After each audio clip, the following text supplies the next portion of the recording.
сладкий миг, когда старик накрутит шарф по самый нос и скажет псу: а ну-ка, пес, пойдем во дворе. А во дворе идет стежок и скажет псу: привет, дружок, незлобный дворник, дядя Костя алкоголик. У дяди Кости в левых нет доходов, зато есть бак для пищевых отходов. Зато у дяди Кости в этом баке всегда найдутся кости для собаки.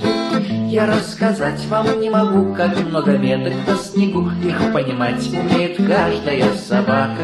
Над этой лапу задирал боксер по кличке Адмирал, а здесь вот пинчер, мелкий хлыщ и задавака.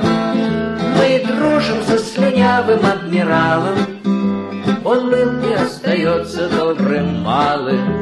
А пинчера гоняли и гоняем за то, что он каналья невменяем. Увы, бывают времена, когда крикливо и дурна во двор выходит злая дворничиха Клава.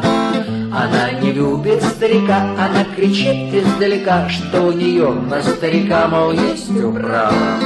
Нам дело нет до бабы бестолковой, но к ней гуляет Вася участковый. И Вася вместе с ней не одобряет, когда собачка травку удобряет. Как хорошо, о боже мой, со стариком идти домой, покинув двор, где ты как вор и правит слово. Старик поближе к огоньку, а пес поближе к старику, и оба на вас сидим и радуемся оба.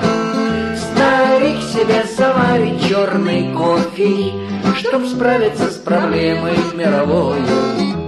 А пес себе без всяких философий завалится на лапы головой.